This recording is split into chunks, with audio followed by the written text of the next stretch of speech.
Le son métallique des outils résonnait à travers le garage du centre lorsque le premier coup de tonnerre déchira le ciel en cet après-midi gris de plomb à Verneuil. Sophie et Amélie, jumelles identiques jusqu'aux derniers cheveux bruns tressés en nattes désordonnées, cessèrent immédiatement ce qu'elles faisaient. Leurs grands yeux verts, héritage de la mère qu'elles n'avaient jamais connue, se tournèrent avec anxiété vers la fenêtre tachée d'huile. À seulement 7 ans, les jumelles nourrissaient une peur secrète, qu'une forte pluie puisse éloigner les clients du garage, synonyme d'une nouvelle soirée avec un réfrigérateur vide. Jean observait ses filles discrètement, tout en feignant de se concentrer sur le moteur ouvert devant lui.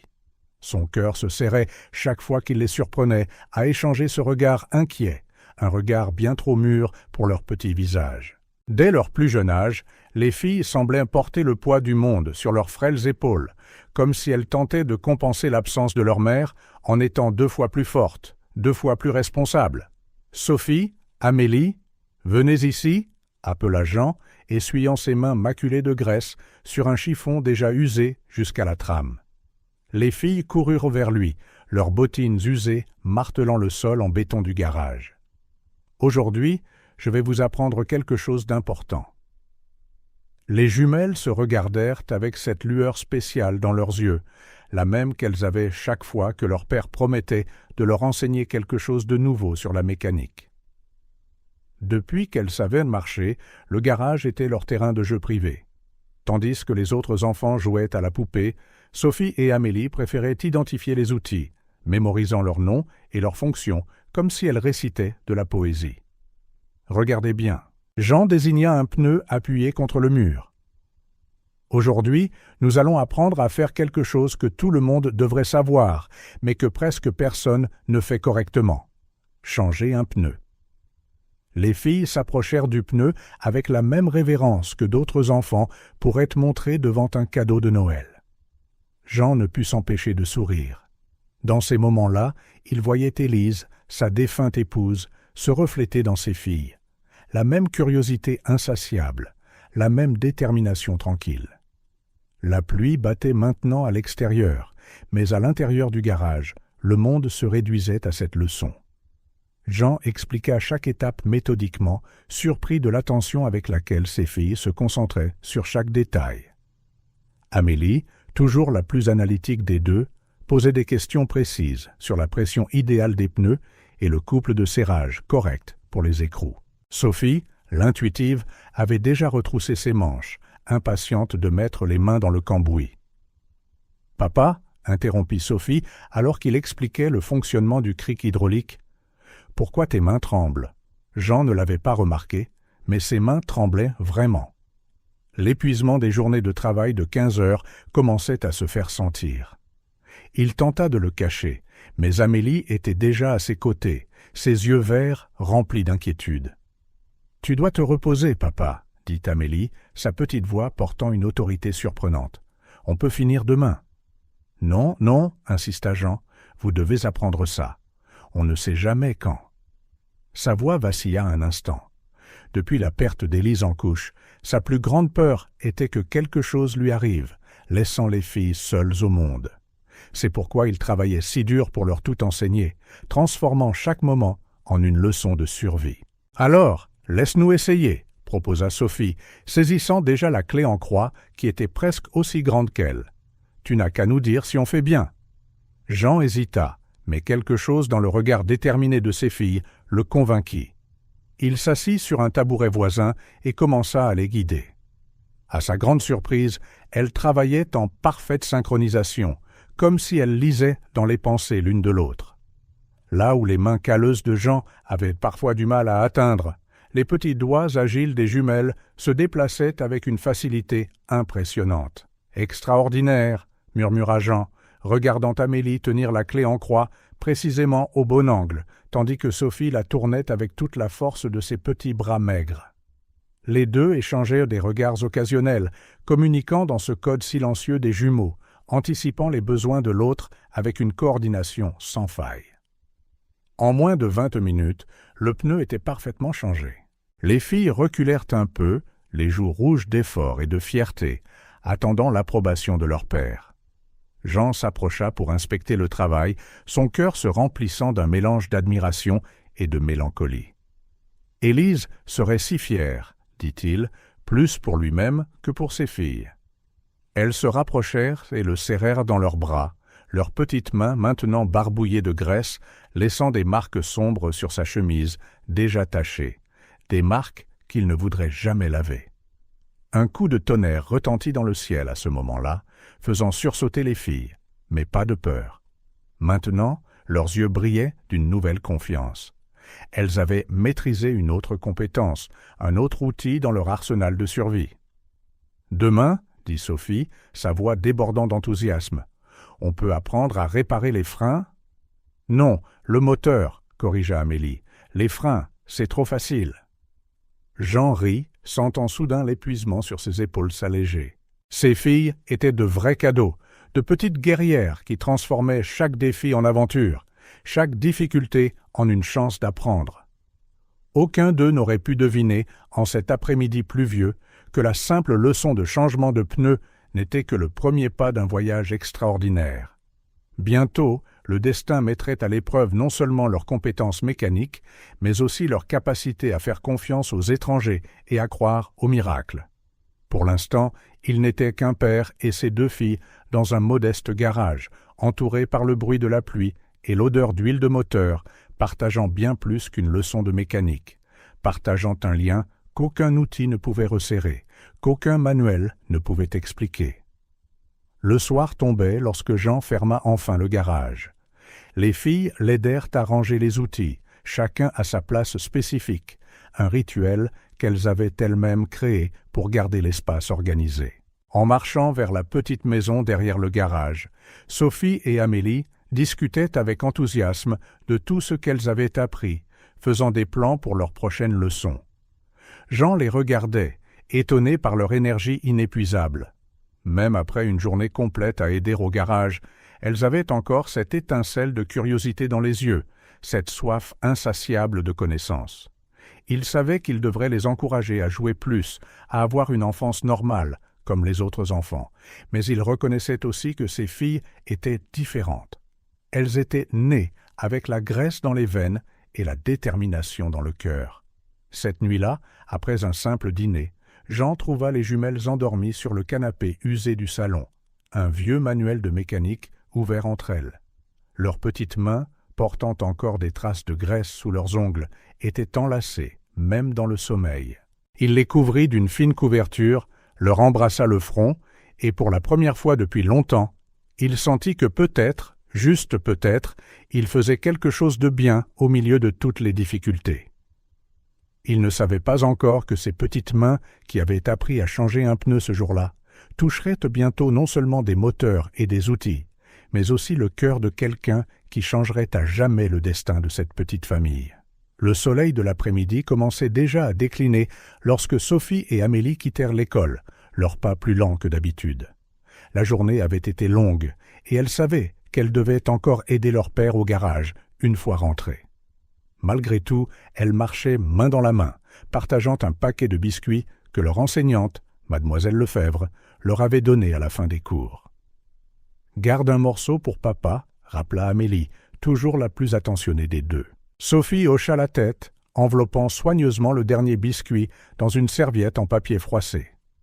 Le chemin du retour était plus difficile que celui de l'aller. En plus d'être fatiguées, elles devaient gravir une longue colline qui semblait s'accentuer à chaque pas de leurs petites jambes. C'est alors qu'elles aperçurent une voiture arrêtée sur le bas-côté, un véhicule si élégant qu'il semblait déplacé sur cette simple route de campagne. « Regarde là-bas, Amélie !» Sophie montra la voiture. Un homme grand, aux tempes grisonnantes, tournait autour du véhicule, téléphone à la main, l'air inquiet. Amélie serra la main de sa sœur. « On doit rentrer, papa doit nous attendre. »« Mais il a l'air d'avoir besoin d'aide, » insista Sophie, « et papa dit toujours qu'il faut aider tous ceux qui sont en difficulté. » Elles échangèrent un regard un instant, une de ces conversations silencieuses que seules les jumelles peuvent avoir. Sans un mot de plus, elles changèrent de direction et s'approchèrent de la voiture. « Bonjour, monsieur » appela poliment Amélie. « Avez-vous besoin d'aide » L'homme se retourna, visiblement surpris de voir deux si petites filles. Ses yeux d'un bleu profond s'écarquillèrent légèrement. « Oh, bonjour !» répondit-il en baissant son téléphone. « En fait, oui, j'ai un problème. J'ai un pneu crevé et je ne capte aucun signal sur mon téléphone pour appeler à l'aide. »« Nous pouvons aider !» offrit joyeusement Sophie. « Nous savons comment changer un pneu. » L'homme regarda, incrédule, les deux fillettes avec leurs cartables d'école usés et leurs uniformes quelque peu délavés par trop d'usage. « Vous deux ?» hésita-t-il, un doux sourire se formant sur ses lèvres. « Mais vous êtes si jeunes. Ne vous inquiétez pas, je vais trouver une solution. Avez-vous une roue de secours et un cric dans la voiture ?» demanda Amélie, examinant déjà le véhicule avec un regard expert qui semblait inhabituel pour un enfant. « Eh bien, oui, » répondit-il, encore incertain. « Alors nous pouvons aider, » insista Sophie, en levant déjà son sac à dos. « Notre père est mécanicien et il nous a tout appris sur les voitures.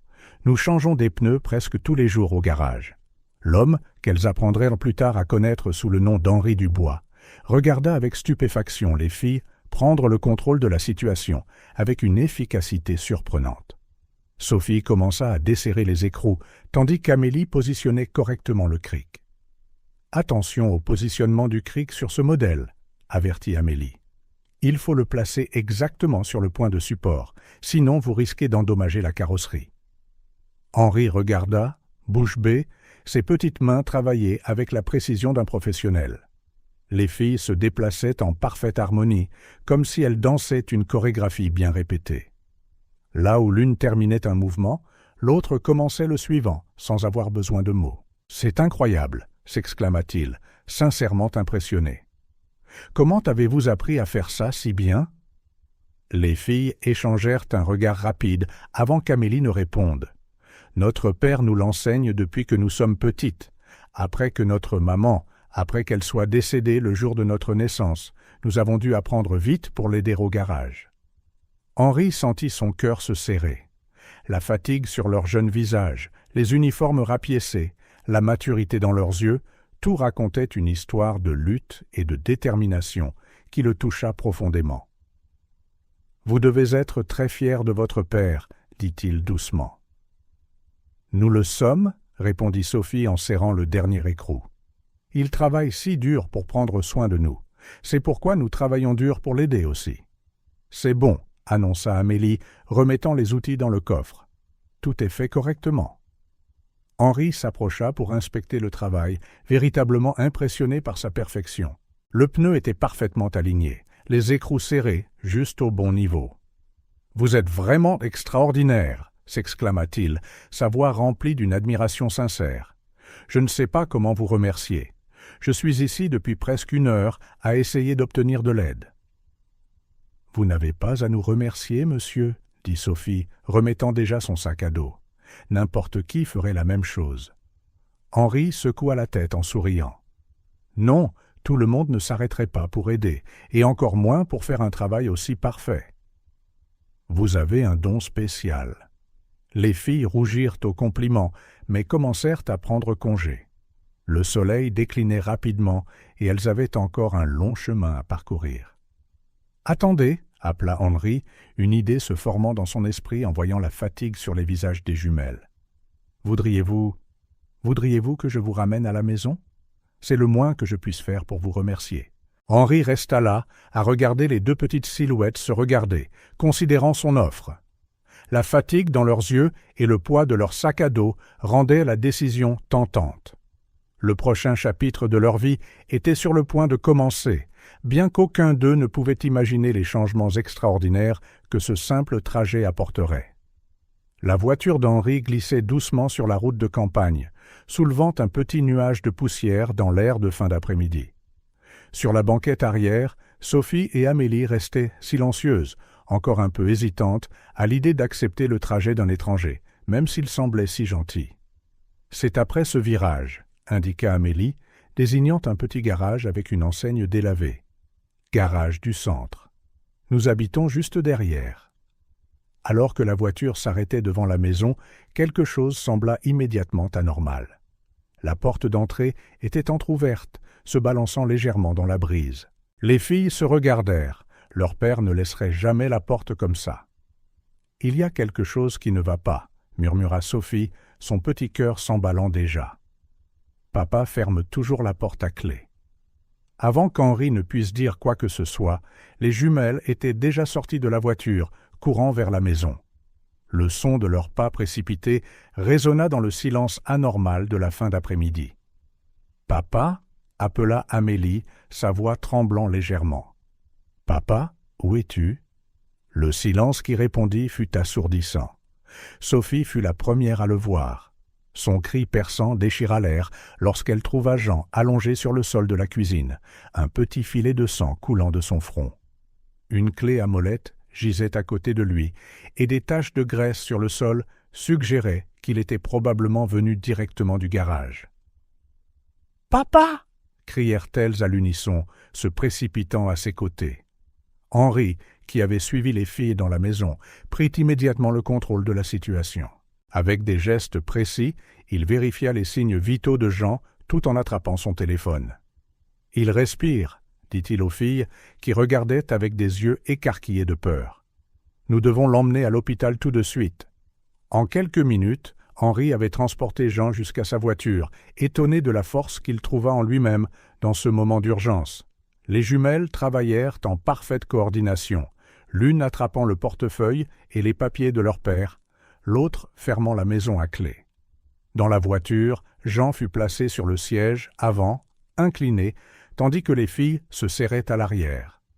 Le silence initial fut bientôt rompu par les sanglots étouffés d'Amélie, tandis que Sophie gardait les yeux rivés sur leur père inconscient. « Il va s'en sortir » tenta de les rassurer Henri, accélérant. « L'hôpital n'est pas loin. » Amélie commença à murmurer des prières qu'elle avait apprises de son enseignante à l'école. Ses petites mains serraient celles de sa sœur si fort que ses jointures devinrent blanches. Madame Béatrice dit toujours que Dieu entend mieux les prières des enfants, murmura-t-elle à travers ses larmes. Sophie, essayant de ravaler ses propres sanglots, se mit à parler comme si le fait de raconter leurs souvenirs pouvait maintenir leur père en vie. « Vous savez, monsieur Henri, sa voix était tremblante, notre père est la personne la plus forte que nous connaissions. Il se lève tous les jours à 4 heures du matin pour préparer le garage, et il ne se plaint jamais. Même quand il est très fatigué, ajouta Amélie, toujours en priant, il a toujours un sourire pour nous. » Henri observa leur visage dans le rétroviseur, si jeunes et portant déjà tant de poids. La maturité dans leurs yeux contrastait douloureusement avec leurs traits enfantins. Parfois, continua Sophie, des larmes coulant maintenant librement sur ses joues. Nous sautons le dîner parce que nous devons économiser de l'argent. Certains clients ne peuvent pas payer tout de suite, vous savez. Mais papa garde toujours de la nourriture pour nous, même s'il s'en prive. Il dit que les enfants ne peuvent pas aller se coucher le ventre vide. Amélie chuchota, presque inaudiblement.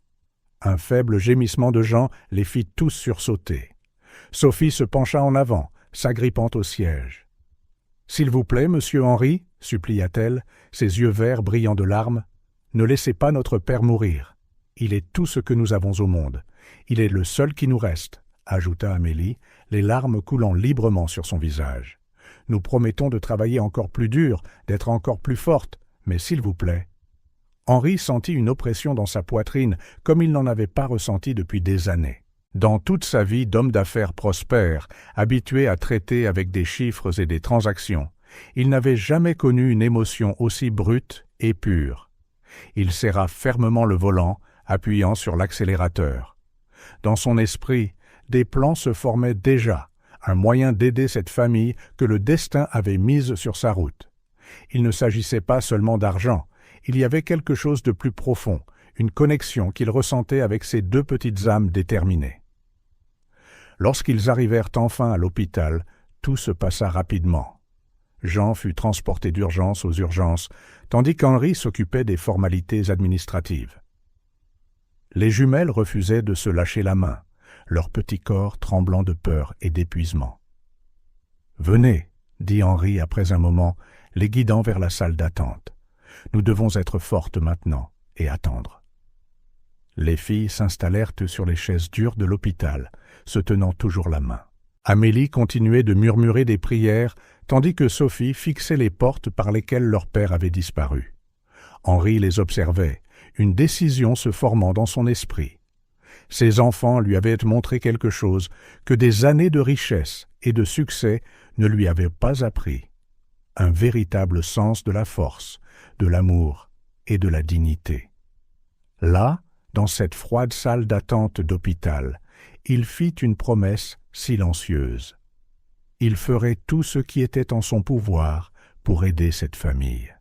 Ce qu'il ne savait pas encore, c'est que le destin avait des plans bien plus grands pour eux tous, et que cette crise ne serait que le début d'une transformation extraordinaire dans leur vie.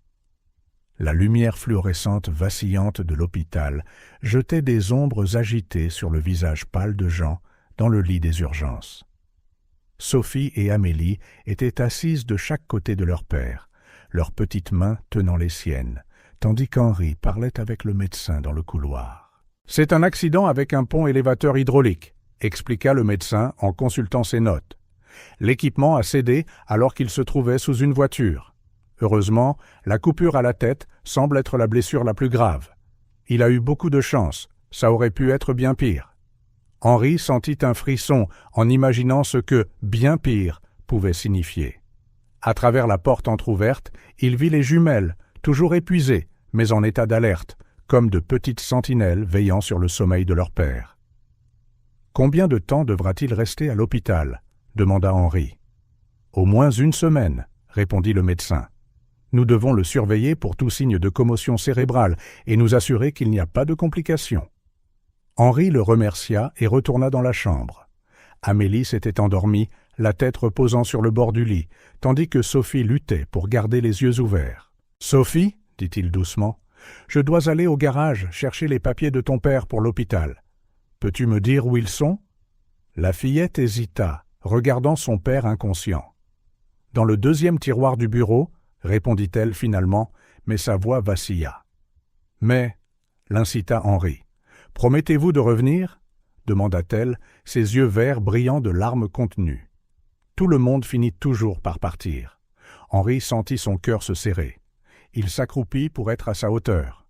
« Je te promets, Sophie, je ne vous abandonnerai pas. » Le trajet de retour au garage fut silencieux. L'esprit d'Henri rejouait les événements de la journée, comme le destin pouvait être étrange. Ce matin, il n'était qu'un milliardaire menant une sorte d'expérience sociale déguisée, et maintenant, il se retrouvait pleinement impliqué dans la vie de cette petite famille. En arrivant au garage, la première chose qu'il remarqua fut le pont élévateur. Même dans la pénombre, il était clair à quel point l'équipement était vieux. Le verrou de sécurité était pratiquement détruit par la rouille, un accident qui n'attendait que de se produire. À pas lents, Henri fit le tour du garage. Chaque recoin racontait une histoire de travail acharné et de dignité. Les outils, bien que vieux, étaient méticuleusement organisés, sans aucun doute le travail des petites mains des jumelles. Sur le mur, un panneau de liège affichait des dessins d'enfants en forme de cartes, mélangés à des reçus de service et des notes.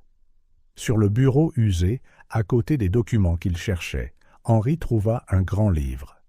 Les écritures soignées de Jean révélaient la lutte quotidienne pour maintenir l'entreprise à flot et élever ses filles.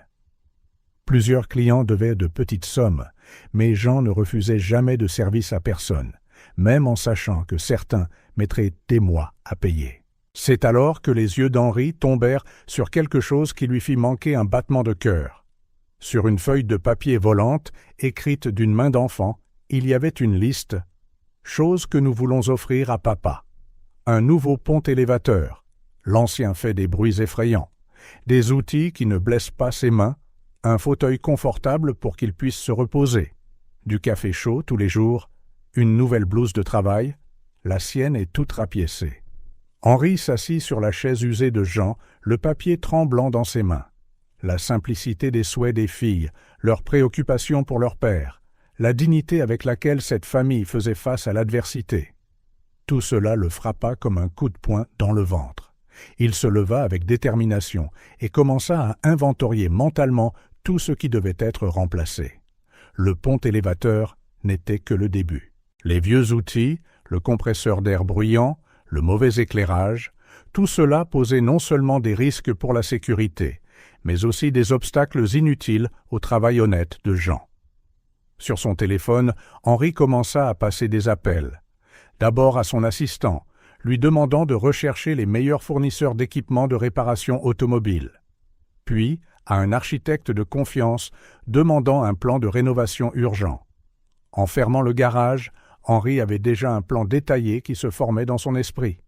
Ce ne serait pas seulement une rénovation, ce serait une transformation totale. Jean et ses filles méritaient un environnement de travail sûr et digne. De retour à l'hôpital, il trouva les jumelles finalement endormies, blotties sur les chaises inconfortables à côté du lit de leur père. Soigneusement, il les couvrit de son propre manteau. « Ne vous inquiétez pas, mes petites, » murmura-t-il, plus pour lui-même que pour elles. « Vous n'êtes plus seules. » Jean s'agita dans le lit, ses yeux s'ouvrant légèrement. « Mes filles, » marmonna-t-il, encore désorienté. « Elles sont juste là, en train de dormir, » le rassura Henri. « Ce sont des filles extraordinaires, Jean. Tu as fait un travail incroyable en les élevant seules. Mais parfois... » Jean luttait pour former des mots. « Parfois j'ai peur de ne pas être assez pour elles. »« Tu es plus qu'assez, » répondit fermement Henri. « Et maintenant, tu as quelqu'un pour t'aider. Repose-toi, mon ami. Quand tu iras mieux, nous aurons beaucoup de travail à faire. » Jean se rendormit, ignorant que sa vie était sur le point de changer. À l'extérieur de la chambre, le soleil commençait à se lever, peignant le ciel de nuances de rose. C'était un nouveau jour, un nouveau départ pour eux tous. Henri regarda l'aube, le cœur plus léger pour la première fois depuis longtemps.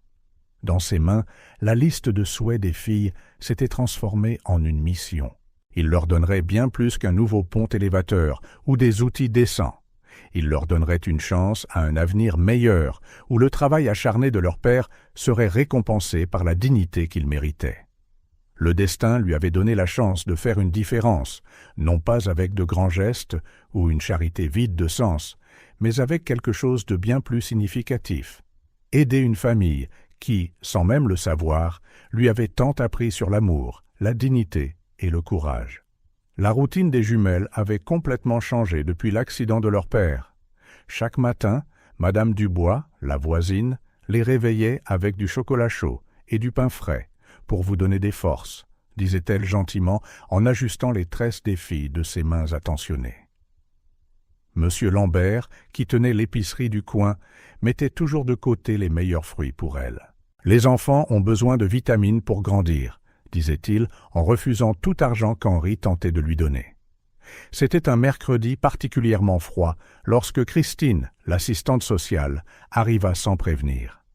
Sophie et Amélie revenaient de leur visite quotidienne à leur père à l'hôpital, accompagnées d'Henri, lorsqu'elles virent la voiture officielle garée devant la maison. « Bonjour » se présenta Christine, un carnet déjà à la main.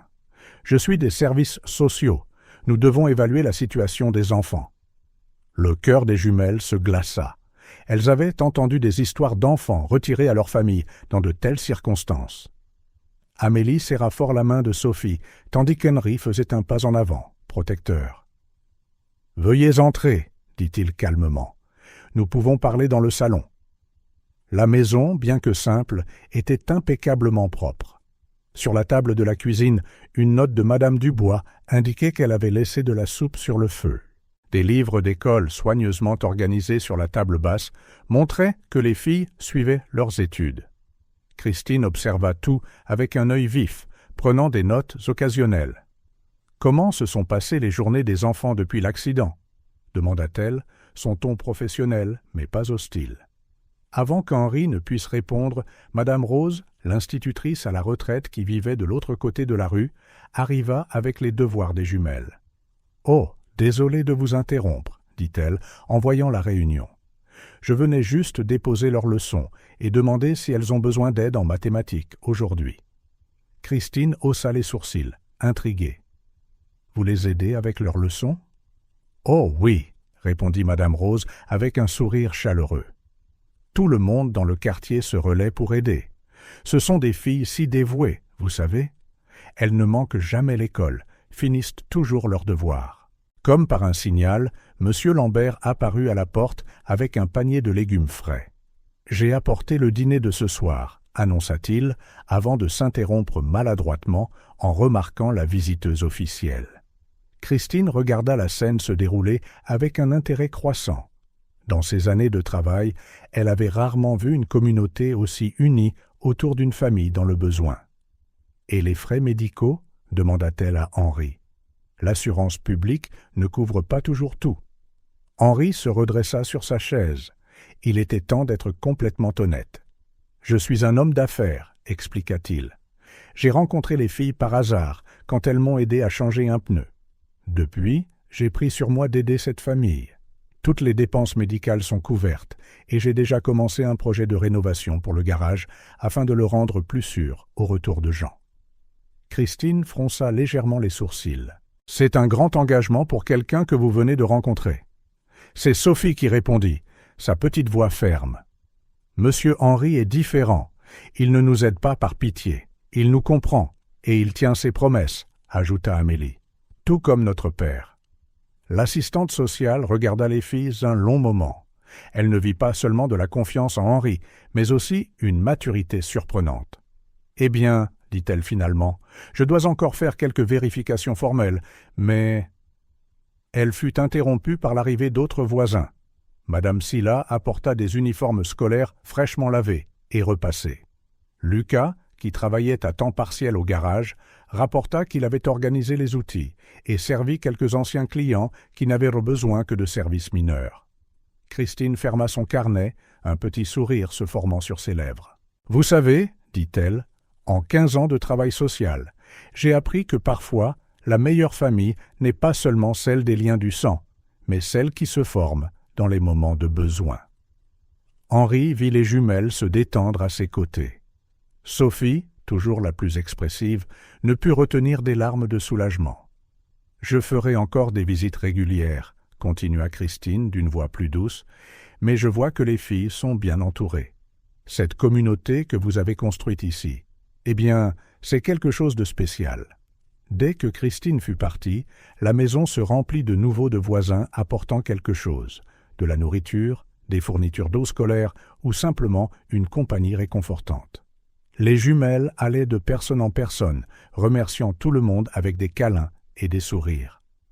Henri regarda tout cela, le cœur plein. Son monde d'affaires et de luxe semblait lointain et vide comparé à la richesse d'affection dont il était témoin. Chaque personne qui entrait apportait non seulement une aide matérielle, mais aussi de l'amour et de l'espoir. Cette nuit-là, après que tout le monde fut parti et que les filles se furent enfin endormies, Henri s'assit sur le porche de la petite maison. Le vent frais transportait l'odeur du jasmin du jardin de Madame Dubois. Quelque part à proximité, les douces notes de guitare de Monsieur Lambert emplissaient l'air. Il jouait souvent la nuit. Son téléphone vibrait de messages concernant le travail, des réunions importantes, des décisions à prendre. Mais pour la première fois de sa vie, les affaires pouvaient attendre. Ici, dans cette simple rue, parmi des gens au cœur ouvert, il avait trouvé quelque chose de bien plus précieux que tous ses investissements. Le lendemain matin, lorsqu'ils allèrent rendre visite à Jean à l'hôpital, les filles lui racontèrent avec enthousiasme la visite de l'assistante sociale et comment tout le monde dans le quartier s'était mobilisé pour aider. « Tu vois, papa, » dit Amélie en tenant la main de Jean, « nous ne sommes pas seuls, nous ne l'avons jamais été. Et nous avons un nouvel ami, » ajouta Sophie en regardant Henri avec gratitude. Jean, encore faible mais plus alerte, sourit. « Merci, dit-il à Henri, la voix brisée, de prendre soin de mes filles. »« Non, » répondit doucement Henri. « Merci de me laisser faire partie de cette famille. » À l'extérieur de la chambre, Christine, qui était venue pour une visite de suivi, observait à travers la porte légèrement entr'ouverte. Dans son rapport ce jour-là, elle écrivit quelque chose qu'elle avait rarement l'occasion de documenter. La famille est dans une situation de soins et de soutien communautaire idéale. Recommandation : maintenir l'environnement actuel avec un suivi régulier pour tout soutien supplémentaire si nécessaire. Dans son dossier, à côté des documents officiels, elle garda un dessin que Sophie lui avait donné. Une famille beaucoup plus grande que le concept traditionnel, incluant tous les voisins, Henri et même Christine elle-même. En haut, de l'écriture soignée de Sophie, étaient inscrits les mots « Notre famille de cœur ». L'aube avait à peine pointé lorsque le premier camion de livraison se gara devant le garage du centre. Sophie et Amélie, qui étaient debout depuis des heures par pure excitation, se précipitèrent à la fenêtre en entendant le bruit. Leurs yeux pétillaient en regardant les ouvriers commencer à décharger de l'équipement encore emballé. « Regarde, Amélie !» s'exclama Sophie en désignant une énorme caisse. « Est-ce que ça pourrait être le nouveau pont élévateur ?» Henri, arrivant juste à ce moment-là, ne put contenir un sourire devant leur enthousiasme. « En fait, dit-il, avant d'installer quoi que ce soit, nous avons besoin de l'avis de nos spécialistes. Quelle couleur pensez-vous que nous devrions utiliser sur les murs ?» Les jumelles échangèrent un regard, surprises et ravies de la responsabilité. Amélie, toujours la plus pratique, se mit à étudier le nuancier qu'Henri avait apporté, tandis que Sophie rêvait d'un garage vivant et joyeux, comme ceux qu'elle avait vus dans les magazines. « Bleu clair », suggéra Amélie après quelques minutes de réflexion. « C'est une couleur vive qui aide à l'éclairage et ne montrera pas la saleté trop facilement. »« Et du jaune ?» intervint Sophie, « comme le soleil. Ça rendra tout le monde heureux quand ils viendront. » Marcel, un employé qui était avec Jean depuis des années, arriva à ce moment-là. Ses yeux s'écarquillèrent devant la scène. « Mon Dieu !» murmura-t-il en regardant toutes les boîtes d'équipement. « Tout ça, c'est pour ici ?»« Oui, Marcel, » répondit Henri, « et j'aurai besoin de ton aide. Tu connais ce garage mieux que quiconque. » Le visage de l'homme s'illumina d'être reconnu. Ces derniers jours, depuis l'accident de Jean, il s'était senti perdu, inquiet pour l'avenir du garage, qu'il considérait comme sa deuxième maison. La rénovation commença avec une énergie débordante, tandis que les professionnels engagés par Henri s'occupaient des travaux structurels. La communauté apporta son aide de manière surprenante. Monsieur Lambert, de l'épicerie, organisa des repas pour les ouvriers. Madame Rose apporta ses vieux rideaux pour protéger l'équipement de la poussière. Même Lucas, qui apprenait la mécanique avec Jean, passait tous les jours après l'école pour aider. Les jumelles étaient le cœur de tout cela. Elles supervisaient chaque détail avec un sérieux adorable, consultant fréquemment un petit carnet où elles notaient les choses importantes que papa dit toujours. Lorsque les peintres arrivèrent, les filles avaient déjà tracé exactement quelle couleur allait sur quel mur. « Le bleu clair va ici », expliqua Amélie en désignant la zone principale, car c'est là que seront les voitures et nous avons besoin d'un bon éclairage. « Et le jaune dans la salle d'attente », ajouta Sophie, pour remonter le moral des clients pendant qu'ils attendent. Marcel passa des heures à apprendre à utiliser le nouvel équipement, émerveillé par la technologie moderne. Jean va rester sans voix, ne cessait-il de dire, testant le nouveau pont élévateur hydraulique avec révérence. Au fil des jours, la transformation fut stupéfiante. Les murs tachés de graisse laissèrent place à des couleurs vives et joyeuses. Le vieux sol fut remplacé par une surface professionnelle, antidérapante. Le système d'éclairage vétuste fut modernisé avec un éclairage LED. Mais ce n'étaient pas seulement les changements physiques qui étaient impressionnants.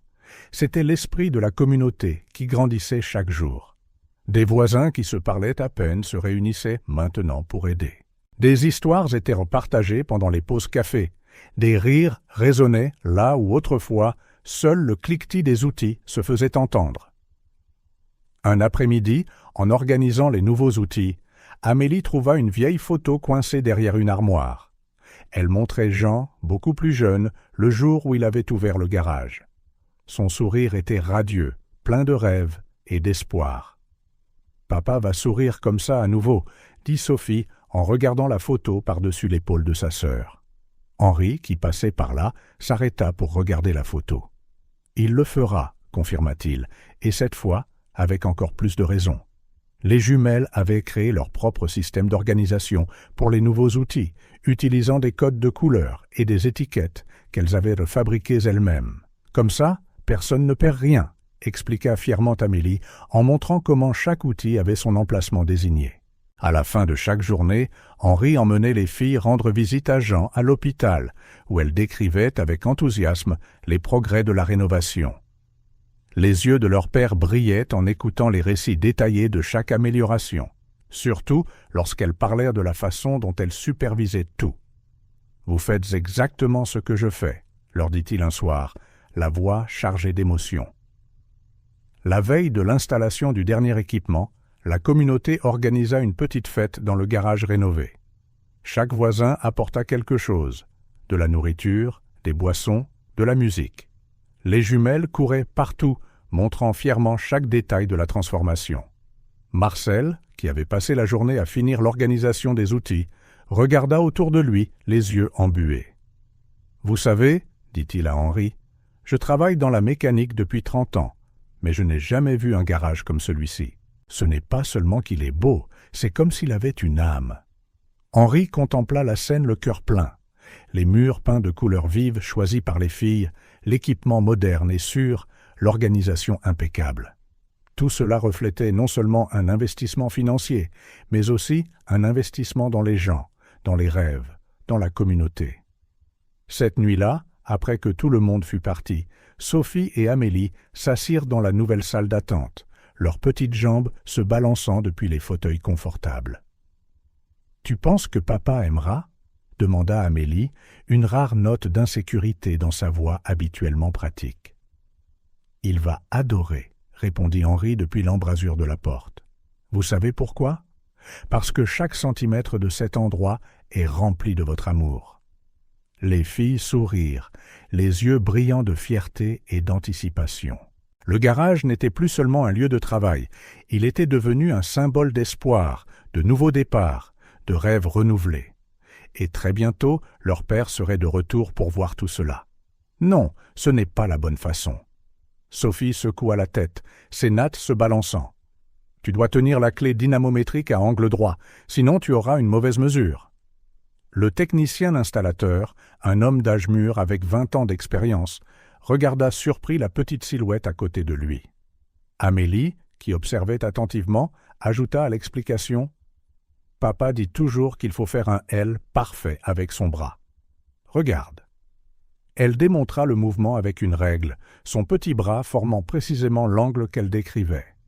Henri, observant de l'autre côté du garage, ne put cacher son sourire. Ce n'était pas la première fois cette semaine qu'il voyait les jumelles corriger des professionnels expérimentés, toujours avec un mélange unique de connaissances techniques et de gentillesse enfantine.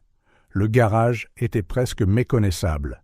Le nouvel équipement brillait sous l'éclairage moderne et les murs fraîchement peints donnaient à l'endroit un air de fraîcheur. Le plus impressionnant, cependant, était la façon dont Sophie et Amélie naviguaient dans l'espace, connaissant chaque recoin, chaque outil, chaque procédure. « Viens ici, Marcel » appela Amélie, remarquant que l'employé de longue date luttait avec le nouveau système de diagnostic. On a trouvé un moyen plus facile de l'utiliser, un peu comme un jeu vidéo. Marcel, initialement intimidé par l'équipement moderne, s'approcha curieusement. Avec une patience surprenante, les filles expliquèrent le fonctionnement de l'appareil, utilisant des analogies qui avaient parfaitement du sens. « Tu vois ces chiffres ici ?» montra Sophie. « C'est comme quand tu as de la fièvre.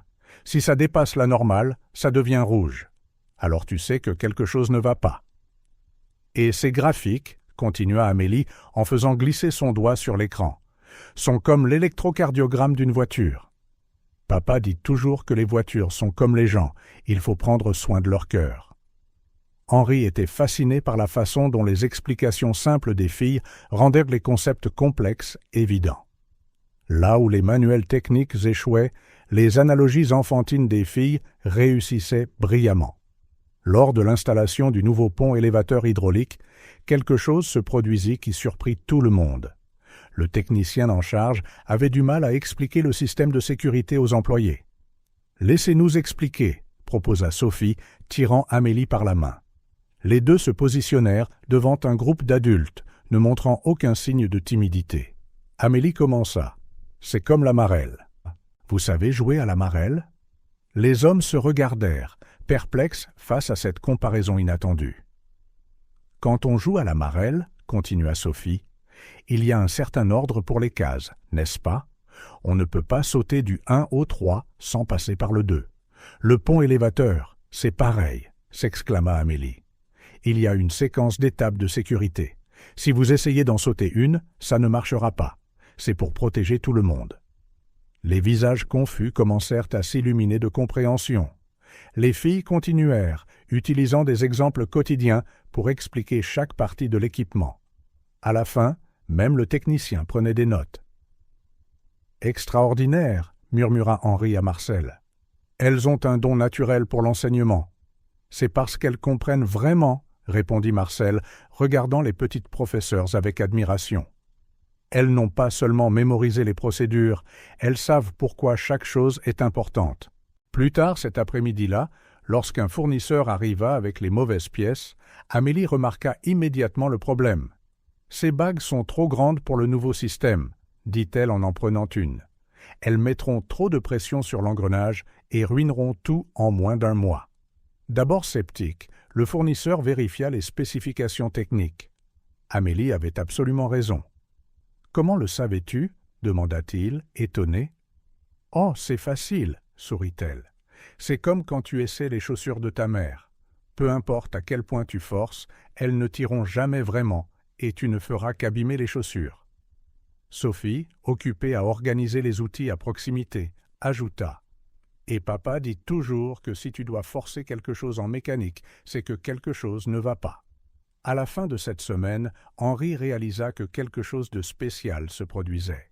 Le garage ne se transformait pas seulement physiquement, il devenait un espace d'apprentissage unique où les connaissances techniques étaient transmises à travers les yeux et le langage de l'enfance. Lors de la visite nocturne à l'hôpital, les filles racontèrent avec enthousiasme à Jean leur journée à enseigner aux adultes. « Mais est-ce qu'on a bien expliqué, papa ?» demanda soudainement Sophie, inquiète. Jean, les larmes aux yeux, tint les mains de ses filles.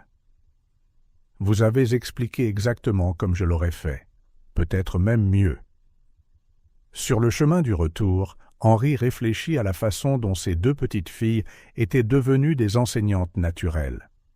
Ce n'était pas seulement leur connaissance technique qui l'impressionnait, c'était leur capacité à traduire des informations complexes en concepts simples et accessibles. « Tu sais ce qui est le plus cool dans l'enseignement ?» dit soudain Amélie, brisant le silence de la voiture. « C'est de voir le visage des gens quand ils comprennent enfin. C'est comme une petite lumière qui s'allume. C'est comme quand papa nous apprend quelque chose, » ajouta Sophie. On est tellement contente quand on comprend quelque chose qu'on veut que tout le monde ressente ça aussi.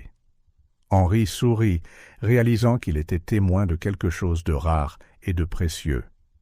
Là, dans ce garage en transformation, deux petites professeurs ne partageaient pas seulement des connaissances techniques, mais aussi la passion d'apprendre que leur père leur avait inculquée. Demain, ils installent le nouvel ordinateur, se rappela Sophie avec enthousiasme. On a déjà trouvé un moyen facile d'expliquer le système d'exploitation. « Comment » demanda Henri, curieux. « En utilisant des poupées, » répondit Amélie. « Chaque programme est comme une poupée différente. Il faut savoir laquelle est la bonne pour chaque jeu. » Henri rit, une fois de plus, étonné par la simplicité et l'efficacité des analogies des enfants. L'avenir du garage était entre de bonnes mains. De petites mains, mais des mains incroyablement capables, qui savaient non seulement réparer des machines, mais aussi toucher les cœurs et éclairer les esprits. La poussière dansait dans les rayons de soleil qui traversaient les fenêtres nouvellement installées du garage. C'était un samedi après-midi, et les filles avaient décidé de nettoyer la dernière armoire de l'ancienne installation, un meuble lourd en bois sombre qui avait été poussé contre le mur du fond du garage depuis si longtemps qu'il semblait faire partie de la structure. « Papa ne nous a jamais laissé y toucher », commenta Amélie en passant la main sur la surface poussiéreuse. Il disait qu'il y avait des choses vieilles et fragiles à l'intérieur. Sophie avait déjà un chiffon humide à la main, impatiente de commencer le nettoyage. « Maintenant que tout le reste est neuf, nous devons aussi organiser les vieilles affaires, non ?» Henri, supervisant l'installation de quelques étagères de l'autre côté du garage, observait discrètement les filles. Quelque chose dans leur détermination à s'attaquer à chaque tâche l'impressionnait toujours. L'armoire résista d'abord, ses charnières grinçant en signe de protestation après des années de négligence. Lorsqu'elles réussirent enfin à l'ouvrir, un nuage de poussière les fit éternuer à l'unisson. « Regarde ça !» s'exclama Sophie en désignant une boîte en bois sculptée cachée au fond d'un tiroir. « C'est si joli !» La boîte était simple, mais avec de délicats détails sculptés à la main. Amélie la prit avec précaution, comme si elle tenait un trésor précieux. Lorsqu'elles l'ouvrirent, l'odeur de vieux papier et de souvenirs conservés s'en dégagea. « Des photographies !» dit Amélie, les yeux brillants de curiosité. Les filles s'assirent sur le sol propre du garage, la boîte entre elles, et commencèrent à examiner chaque photo avec la même attention qu'elles accordaient aux pièces de moteur que leur père leur enseignait. Il y avait des photos en noir et blanc, certaines si vieilles que les bords avaient jauni et étaient devenus cassants. Des images de personnes qu'elles ne connaissaient pas, de lieux qu'elles n'avaient jamais vus. Dans certaines photos, elles reconnaissaient des traits de leur père dans sa jeunesse. « Ça doit être grand-mère », murmura Sophie en montrant la photo d'une femme à l'air bienveillant. Papa a les mêmes yeux qu'elle. Henri, attiré par leur découverte, s'approcha silencieusement. Son cœur s'arrêta presque lorsqu'il vit la photo suivante qu'Amélie tenait. « Regarde celle-ci, Sophie. » La photographie montrait deux adolescents côte à côte, souriant devant un bâtiment imposant. Ils portèrent des uniformes assortis et leur visage affichait une joie insouciante qui contrastait avec le sérieux de l'institution derrière eux. « C'est papa !» s'exclama Sophie, « mais il a l'air si jeune. Et qui est ce garçon avec lui ?» Amélie retourna la photo avec précaution. Au dos, d'une écriture fanée, il était écrit « Mon meilleur ami pour toujours », suivi d'une date de nombreuses années auparavant.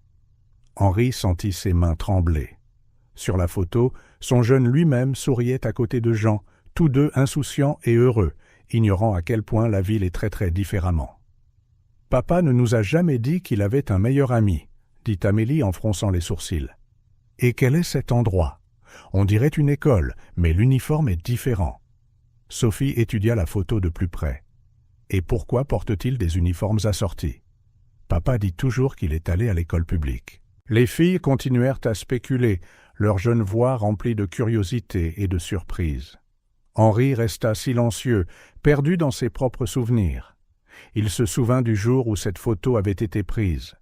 C'était l'anniversaire de Jean, et ils avaient convaincu l'un des surveillants de l'orphelinat de la prendre en cadeau. « Monsieur Henri », la voix de Sophie le ramena au présent. « Ça va ? Vous êtes devenu si silencieux. » Il força un sourire, essayant de garder son sang-froid. « Je vais bien, ma chère. C'est juste que les vieilles photos peuvent nous faire voyager dans le temps, vous savez. » Les jumelles hochèrent la tête, reportant leur attention sur la boîte. Il y avait d'autres photos, Jean à différents âges, toujours au même endroit, toujours dans le même uniforme. Dans beaucoup d'entre elles, le même garçon apparaissait à ses côtés. « Regarde celle-ci » montra Amélie, « ils réparent un vélo, comme nous. » En effet, la photo montrait les deux adolescents travaillant sur un vieux vélo, des outils éparpillés autour. Henri se souvint de ce jour, le jour où ils avaient découvert leur passion commune pour la réparation. Ce vélo appartenait à l'orphelinat et était cassé depuis des mois. Ils avaient en passé des semaines à le réparer après les cours. « Gardons ça », décida Sophie, mettant soigneusement la photo de côté. « Nous la montrerons à papa quand il ira mieux. Il doit avoir une histoire vraiment cool à ce sujet. » Henri regarda les filles placer la photo choisie dans un endroit sûr et réarranger soigneusement les autres dans la boîte. Son cœur était lourd de secrets et de souvenirs, mais il savait que ce n'était pas le moment de tout révéler. « Les filles, » dit-il doucement, « il se fait tard. Et si nous rangions ces souvenirs et allions rendre visite à votre père à l'hôpital ?» En les aidant à remettre la boîte dans l'armoire, Henri remarqua quelque chose qu'elle n'avait pas vu. Au fond du tiroir, il y avait un petit pendentif en métal. Il le reconnut immédiatement. C'était la pièce assortie à celle qu'il gardait encore, un symbole d'amitié éternelle entre deux garçons orphelins qui rêvaient de changer le monde. Sur le chemin de l'hôpital, les filles bavardaient avec enthousiasme de leur découverte, faisant des plans pour interroger leur père sur son enfance mystérieuse. Henri conduisait en silence, son esprit dérivant entre le passé et le présent. « Tu sais, » dit soudain Amélie, « c'est drôle comme on pense tout savoir sur les gens qu'on aime, mais il y a toujours plus à découvrir. »« C'est vrai, » acquiesça Sophie, tenant la précieuse photo dans son sac à dos. « C'est comme quand on répare une voiture, il faut parfois regarder très profondément pour trouver ce qui doit être réparé. » Henri sourit à l'analogie typique que les filles utilisaient. Elles n'avaient aucune idée de la vérité que leurs paroles innocentes recelaient. Très bientôt, le passé et le présent se heurteraient et une histoire longtemps gardée serait enfin révélée. Lorsqu'ils se garèrent à l'hôpital, le soleil se couchait à l'horizon, peignant le ciel de teintes oranges et roses. Henri regarda les filles sauter de la voiture, la photo précieuse bien rangée dans le sac à dos de Sophie. Le temps avait bouclé la boucle, deux enfants découvrant une amitié du passé qui, sans le savoir, avait façonné leur propre vie dans le présent. La chambre d'hôpital était calme cet après-midi-là, à l'exception du bip régulier des moniteurs et du doux bourdonnement de la climatisation. Jean était assis dans son lit, l'air bien meilleur qu'il ne l'avait été des semaines auparavant. Les filles entrèrent, comme elles le faisaient toujours, sur la pointe des pieds, comme si elles avaient peur de troubler le calme. « Papa, nous avons trouvé quelque chose, » commença Sophie, sa voix tremblant légèrement d'excitation. « Nous nettoyons cette vieille armoire dans le garage, celle que tu ne nous as jamais laissé toucher. »« Et regarde » ajouta Amélie, pendant que Sophie sortait soigneusement la photo de son sac à dos. Henri se tenait près de la porte, le cœur battant si fort qu'il craignait que les autres ne l'entendent. 25 ans de secrets et de coïncidences étaient sur le point de faire surface. Quand Jean prit la photo, ses mains tremblèrent. Pendant un long moment, il ne fit que regarder l'image, ses yeux absorbant chaque détail comme s'il essayait de s'imprégner de chaque morceau de ce souvenir imprimé. « Papa » demanda doucement Amélie, « qui est le garçon avec toi sur la photo ?» Une larme solitaire roula sur la joue de Jean. Quand il parla, sa voix était chargée d'émotion. « Ça, c'était Henri » dit-il en caressant doucement la photo avec son pouce. « Mon meilleur ami à l'orphelinat. » Les jumelles échangèrent des regards surpris. « L'orphelinat » demandèrent-elles à l'unisson. Jean hocha la tête, un triste sourire se dessinant sur ses lèvres. « Je ne vous ai jamais raconté cette partie de mon histoire, n'est-ce pas ? Oui, j'ai grandi dans un orphelinat. J'ai perdu mes parents très jeunes, donc je me souviens à peine d'eux. » Sophie se rapprocha de son père tandis qu'Amélie lui tenait la main. Henri observait silencieusement depuis son coin chaque mot de Jean déchaînant un flot de ses propres souvenirs. « Henri, » continua Jean, la voix tremblante, était plus qu'un ami. C'était le frère que je n'ai jamais eu. Nous sommes arrivés à l'orphelinat à quelques mois d'intervalle. Il avait perdu ses parents dans un accident. Je n'ai jamais su ce qui était arrivé au mien. « Comment êtes-vous devenus amis ?» demanda Sophie, les yeux brillants de curiosité. Jean gloussa doucement. « À cause d'un vieux vélo. L'orphelinat en avait un, tout cassé, que personne ne pouvait réparer. Un jour, j'ai trouvé Henri en train d'essayer de le réparer tout seul. Il ne connaissait rien à la mécanique, mais il était si déterminé. Je lui ai proposé de l'aider et nous avons passé des semaines à travailler dessus après les cours. » Henri ferma les yeux, se souvenant de ces jours. L'odeur de la graisse, le cliquetis des outils, le sentiment d'accomplissement quand ils ont enfin réussi à faire fonctionner le vélo. « C'est là que nous avons découvert notre passion pour la réparation, » poursuivit Jean. « Nous avons commencé à réparer tout ce que nous pouvions trouver. De vieilles radios, des horloges cassées, tout ce que les gens jetaient. Henri disait toujours que rien n'était vraiment cassé. Il fallait juste quelqu'un qui se soucie assez pour le réparer. Les filles écoutaient, fascinées, voyant leur père sous un jour entièrement nouveau. Elles commencèrent à réaliser pourquoi il insistait toujours sur l'importance d'aider les autres et de ne jamais abandonner simplement parce que quelque chose semblait difficile. « Que s'est-il passé ensuite » murmura Amélie. Jean prit une profonde inspiration. « Nous avons été adoptés. J'ai été adopté le premier, par une famille de mécaniciens. C'est comme ça que j'ai vraiment appris le métier. Quelques mois plus tard, Henri a également été adopté. Nous avons promis de rester en contact, mais... » Sa voix vacilla. Henri fit un pas involontaire en avant, sentant la vieille douleur dans les paroles de son ami. « Nos familles ont déménagé dans des endroits différents, » continua Jean. « À l'époque, ce n'était pas comme aujourd'hui, avec les téléphones portables et Internet. Nous avons essayé de nous écrire des lettres, mais avec le temps, nous avons perdu le contact. J'ai passé des années à essayer de le retrouver, mais je n'ai jamais réussi. Sophie serra fort son père dans ses bras. Il a dû beaucoup te manquer. C'est vrai, et il me manque encore, admit Jean en regardant à nouveau la photo. Parfois, la vie est drôle. Je pensais justement à lui l'autre jour, quand cet homme aimable s'est arrêté pour vous aider. Sa voix s'éteignit alors que ses yeux se posèrent enfin vraiment sur Henri, qui se tenait tranquillement près de la porte. C'était comme si le temps s'était arrêté dans cette chambre d'hôpital. Jean regarda la photo dans ses mains, puis Henri, puis de nouveau la photo.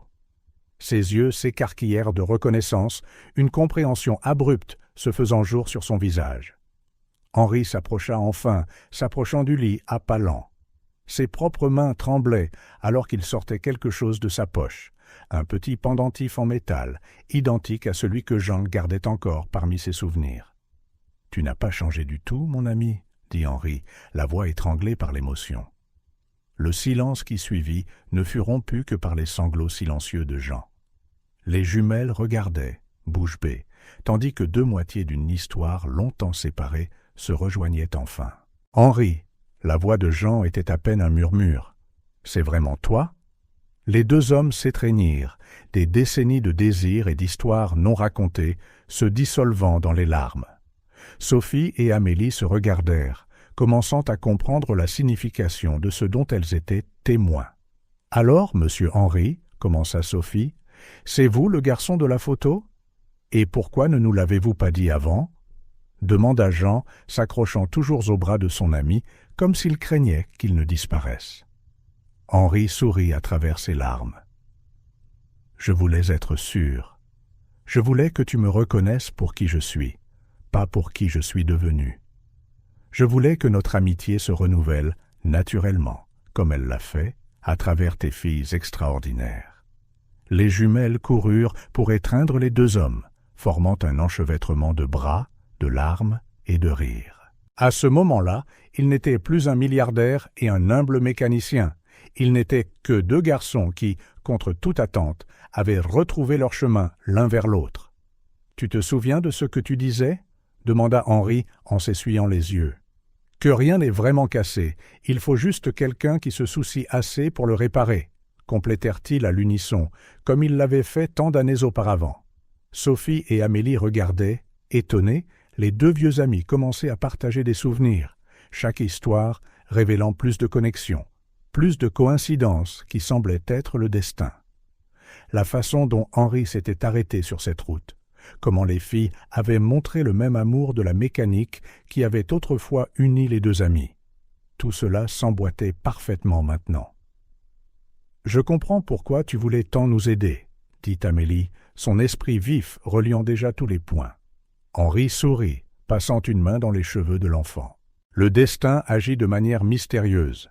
Quand je vous ai vus toutes les deux changer ce pneu avec la même détermination que ton père avait quand nous réparions ce vieux vélo, c'était comme si le temps avait bouclé la boucle. Et maintenant ?» demanda Sophie, ses yeux verts pétillants d'anticipation. « Regarde !» répondit Henri en se tournant vers son vieil ami avec un sourire. « Nous allons faire ce dont nous avons toujours rêvé quand nous étions enfants à l'orphelinat, construire quelque chose d'extraordinaire ensemble. » Jean serra la main de son ami, tandis que les jumelles se blottissaient entre eux. La chambre d'hôpital, avec ses murs blancs et son odeur antiseptique, était devenue un espace sacré où le passé et le présent fusionnaient, où des destins séparés se reconnectaient, où une nouvelle histoire commençait à se dérouler. Dehors, le soleil se couchait, peignant le ciel des mêmes couleurs qui remplissaient autrefois les rêves de deux garçons orphelins qui, tant d'années auparavant, s'étaient promis de ne jamais s'abandonner l'un l'autre. Et maintenant, à travers les mains habiles de deux petites mécaniciennes, cette promesse était enfin tenue. Le jour se leva différemment ce jeudi-là. Sophie et Amélie se réveillèrent avant même leur réveil, leur petit cœur battant d'excitation. Après 3 longues semaines, Leur père rentrait enfin à la maison. « Tout doit être parfait », déclara Amélie en réarrangeant pour la 3e fois les outils sur l'établi du garage fraîchement rénové. Sophie acquiesça, ajustant le grand nœud rouge qu'elles avaient placé sur la porte principale. Papa dit toujours que les détails font toute la différence. Henri arriva tôt, trouvant les filles déjà au travail. Il sourit en les voyant si dévouées, se souvenant comment lui et Jean avaient été au même âge, prenant toujours un soin méticuleux des quelques affaires qu'ils possédaient à l'orphelinat. « Prête à aller chercher votre père ?» demanda-t-il, notant la nervosité des petites. Le trajet jusqu'à l'hôpital fut silencieux, lourd d'anticipation. Sur la banquette arrière, les jumelles se tenaient la main, comme elles le faisaient toujours lors des occasions importantes.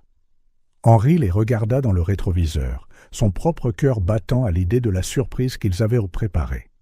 Jean était habillé et prêt à leur arrivée, assis sur le bord du lit d'hôpital avec un petit sac d'affaires. Il était encore plus mince que la normale, avec une cicatrice discrète sur le front, en souvenir de l'accident, mais ses yeux brillaient de la joie de rentrer enfin chez lui. « Mais princesse !» s'exclama-t-il en ouvrant les bras pour recevoir leur étreinte serrée. Le médecin donna ses dernières instructions. Repos modéré, retour progressif aux activités, suivi régulier. Jean écouta attentivement, mais ne quitta jamais ses filles des yeux, comme pour rattraper chaque minute passée loin d'elle. « Papa, » dit Sophie sur le chemin du retour, contenant à peine son excitation. « Nous avons une surprise. »« Oui, mais tu dois fermer les yeux quand nous arriverons, » ajouta Amélie. Jean sourit, intrigué par le mystère. Henri conduisait tranquillement, le cœur alourdi par le secret de sa véritable identité, mais heureux de faire partie de ce moment spécial. Une fois arrivés, les filles guidèrent doucement leur père, lui couvrant les yeux de leurs mains. Henri ouvrit la porte du garage. « Tu peux regarder maintenant, papa. » Le silence qui suivit ne fut rompu que par le son de la respiration saccadée de Jean. Ses yeux balayèrent chaque centimètre de l'endroit, essayant d'absorber la transformation complète qui s'offrait à lui. Les murs, autrefois tachés de graisse et de peinture écaillée, arboraient maintenant des couleurs vives et joyeuses, bleu clair et jaune, soigneusement choisies par ses filles. Le nouveau sol brillait sous un éclairage moderne, reflétant l'équipement étincelant qui remplaçait les vieilles machines usées. « Regarde le nouveau pont élévateur, papa !» s'exclama Sophie en le tirant par la main. « Il est automatique et a tous ses systèmes de sécurité. Et ici, » montra Amélie, « nous avons mis en place un système de classification pour tous les outils. Chacun a sa propre place, avec des codes de couleurs. » Jean marchait comme dans un rêve, touchant chaque nouvelle pièce d'équipement avec révérence. Ses yeux s'embuèrent en reflétant l'éclat des machines modernes, son esprit calculant automatiquement le coût astronomique de tout cela. Lorsqu'il atteignit le nouvel ordinateur de diagnostic, haut de gamme, ses jambes faillirent le lâcher. Henri fut à ses côtés en un instant, le soutenant. C'est alors que la réalité de la situation frappa Jean de plein fouet.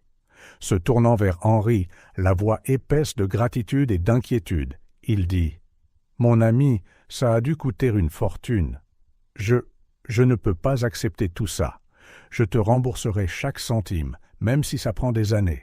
Je travaillerai double, triple s'il le faut. » « Mais papa, » l'interrompit Sophie en courant pour le serrer dans ses bras, « tu n'as même pas encore vu le meilleur. » Amélie se joignit à l'étreinte. « Oui, nous avons tout arrangé comme tu en as toujours rêvé. » Mais Jean regardait toujours Henri, son visage un mélange de gratitude et de détresse. « Je ne veux pas devoir autant d'argent, même à un ami aussi bon que toi. J'ai ma fierté, j'ai besoin de... » Henri posa une main sur l'épaule de son ami, l'interrompant doucement.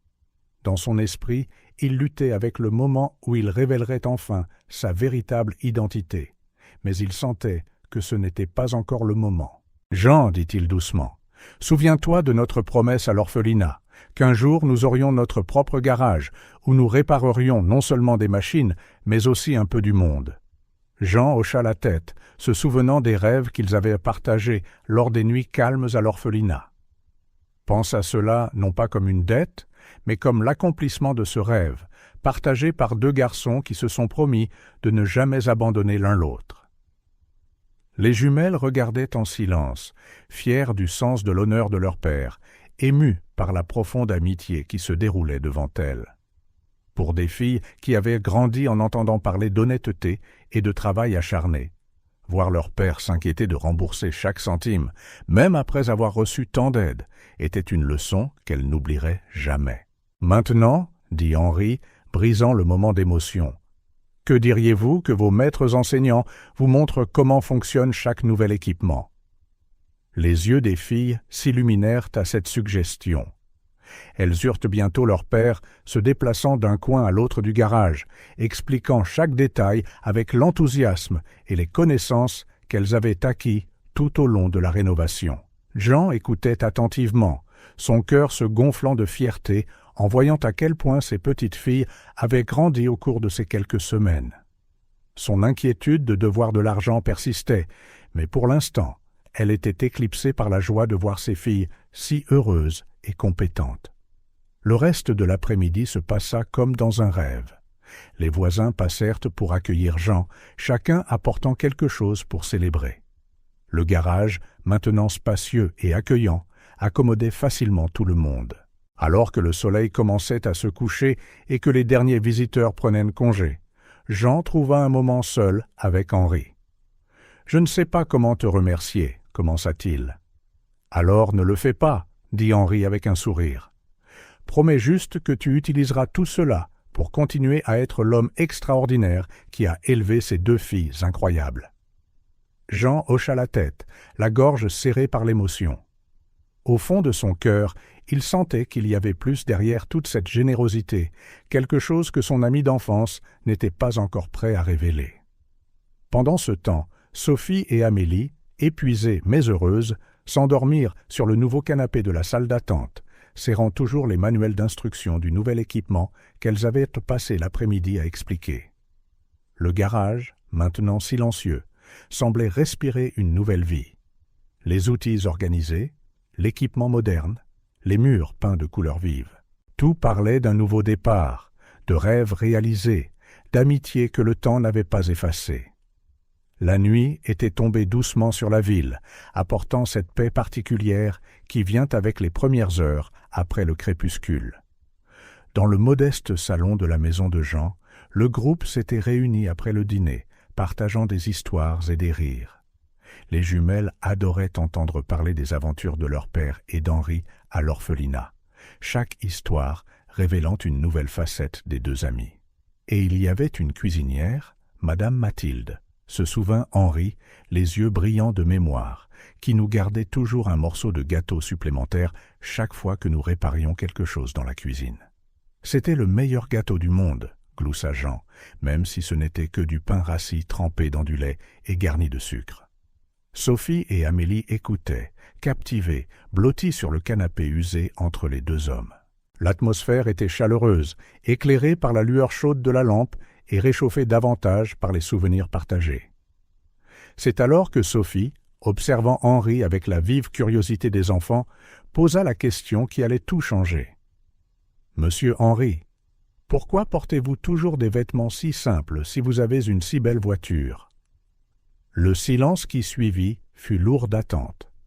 Henri regarda Jean, voyant dans les yeux de son ami une compréhension silencieuse, comme si Jean avait déjà deviné, savait depuis un certain temps.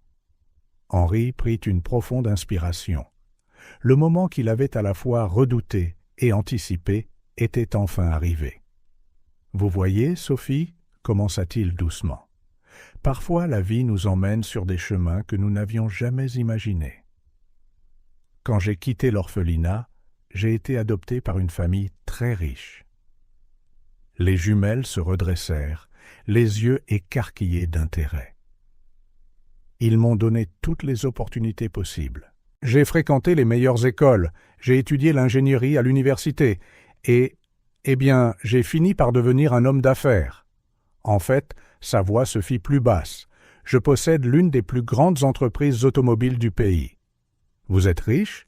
demanda Amélie, sa voix presque un murmure. Henri offrit un doux sourire. « Oui, Amélie, je suis ce que les gens appellent un milliardaire. » Sophie sauta du canapé, bouche bée. « Un milliardaire ?» Avec un M, mais alors? Le front d'Amélie se plissa alors que son esprit vif reliait les points. Pourquoi aviez-vous besoin de notre aide avec le pneu crevé? Pourquoi ne pas simplement appeler quelqu'un? Henri se pencha en avant, ses yeux rencontrant ceux des filles. Parce qu'il y a longtemps, j'ai appris que l'argent, aussi utile soit-il, n'est pas la chose la plus importante dans la vie. J'ai grandi dans un orphelinat où j'ai appris la valeur de la véritable amitié et de la gentillesse sincère. C'est pourquoi j'aime voyager seul et m'habiller simplement. Je veux rencontrer les gens pour ce qu'ils sont vraiment, pas pour ce qu'ils pourraient te vouloir de moi. Jean, qui avait observé en silence, sourit. « Je le savais déjà, » dit-il doucement. « Pas pour l'argent, mais je savais que tu étais toujours toi, le même Henri avec qui j'ai grandi. La façon dont tu traites les gens, à quel point tu te soucies, ça n'a pas changé d'un iota. Pourquoi ne nous l'avez-vous pas dit avant ?» demanda Sophie, une légère pointe de blessure dans la voix. Henri tendit la main, touchant doucement la joue de la fillette. « Parce que je voulais que vous me connaissiez pour qui je suis, pas pour ce que j'ai. Je voulais que notre amitié grandisse naturellement, comme elle l'a fait à l'orphelinat avec votre père. L'argent peut acheter beaucoup de choses. Il peut acheter un nouveau garage, de l'équipement moderne, mais il ne peut pas acheter le sourire sincère de 2 petites mécaniciennes qui se sont arrêtées sur la route pour aider un étranger, termina-t-il, la voix tremblante d'émotion. Amélie, toujours la plus analytique, demanda « C'est pour ça que vous vouliez tant nous aider? À cause de l'argent ?»« Non, ma chère, » répondit Henri en secouant la tête. « J'ai voulu aider parce que vous m'avez rappelé quelque chose que j'avais oublié. La pureté de faire quelque chose simplement parce que c'est juste, sans rien attendre en retour. Vous m'avez redonné foi en l'humanité. » Jean se leva et se dirigea vers la fenêtre. La pleine lune illuminait la cour, où le garage fraîchement rénové se détachait comme un phare d'espoir. « Alors, tout ce temps, dit-il, la voix tremblante, pendant que je m'inquiétais de savoir comment te rembourser. » Henri le rejoignit près de la fenêtre. « Il n'y a pas de dette, Jean. Ce que j'ai fait, c'était juste te rendre quelque chose que tu m'as appris il y a longtemps, que la véritable amitié n'a pas de prix. » Les filles regardaient, absorbant la signification du moment. Sophie, la plus émotive, avait les larmes aux yeux. « Mais maintenant, dit soudain Amélie, est-ce que vous viendrez encore nous voir, même si vous êtes milliardaire ?» Henri rit, un son rempli de soulagement et de joie. « Plus que jamais. En fait, j'ai quelques projets à discuter avec vous, des idées pour agrandir le garage et peut-être lancer un programme de formation pour les jeunes mécaniciens. Comme dans notre rêve d'enfant, ajouta Jean en souriant. La nuit s'étira, mais personne ne sembla le remarquer. Les histoires continuèrent de se dérouler, maintenant avec une couche de profondeur supplémentaire. Henri parla de ses voyages à travers le monde, cherchant toujours des moyens d'aider les gens, comme lui et Jean l'avaient fait autrefois. Jean parla d'agrandir le garage, de créer des opportunités pour les jeunes. Les jumelles, bien qu'impressionnées par la révélation, retournèrent rapidement à traiter Henri de la même manière qu'auparavant. Pour elles, il était toujours l'ami qui les avait aidées quand elles en avaient le plus besoin, l'homme qui avait ramené la lumière dans les yeux de leur père. Alors qu'elles allaient finalement se coucher, Sophie s'arrêta à la porte de la chambre et se retourna. « Monsieur Henri ? Oui, ma chère ? Riche ou pauvre, vous êtes toujours le meilleur apprenti changeur de pneus que nous ayons jamais eu. » Le rire qui suivit était pur, sincère, libre de secrets ou de prétentions. Sous ce ciel étoilé, 2 familles, l'une formée par le sang, l'autre par le destin, devinrent véritablement une. « Votre père a besoin de quelques tests de routine », expliqua Henri aux filles un matin. « Que diriez-vous de passer une journée spéciale ensemble ?» Les yeux des jumelles s'illuminèrent à sa suggestion, tandis qu'une équipe d'ouvriers se préparait discrètement à rénover la maison. Henri emmena les filles dans le plus grand centre commercial de la ville. « D'abord, » annonça-t-il avec un sourire, « nous irons dans le plus grand magasin de jouets que vous ayez jamais vu. » Sophie et Amélie se regardèrent, étonnées. Elles allaient rarement dans les magasins de jouets, L'argent était toujours nécessaire pour des choses plus urgentes. « On peut vraiment entrer ?» demanda timidement Amélie. « Bien sûr, et vous pouvez choisir tout ce que vous voulez. » Le magasin était un paradis de couleurs et d'amusement. Bien qu'elles aiment la mécanique, elles étaient encore des enfants, et leurs yeux pétillaient devant tous les choix. Sophie tomba amoureuse d'un circuit de course avec des voitures miniatures, tandis qu'Amélie découvrit un kit scientifique rempli d'expériences fascinantes. « Regarde, Sophie !» s'exclama Amélie, « il y a même un vrai microscope. » À la surprise d'Henri, en plus des jouets qu'elles choisirent pour elles-mêmes, les filles demandèrent à acheter un ours en peluche pour leur père, pour lui tenir compagnie pendant qu'il se remet encore, expliqua Sophie. Après le magasin de jouets, Henri les emmena dans un parc d'attractions. La journée fut parfaite, et les rires des filles remplirent l'air alors qu'elles essayaient chaque manège. Du haut de la grande roue, elles regardèrent la ville, faisant des projets pour l'avenir. Sur le carrousel, elles se permirent d'être vraiment les enfants qu'elles étaient, libres de soucis. « Je n'ai jamais été sur des montagnes russes avant, » confessa Amélie, encore essoufflée après le trajet. « Moi non plus, » intervint Sophie, les yeux brillants d'excitation. « C'était le meilleur jour de notre vie. » De retour à la maison le soir, quand ils arrivèrent enfin, il faisait déjà nuit. Henri arrêta la voiture à une courte distance de la maison. « Fermez les yeux » dit-il avec un sourire mystérieux. Les filles obéirent, se tenant la main pendant qu'Henri les guidait. L'odeur de peinture fraîche et de bois neuf laissait deviner que quelque chose avait changé.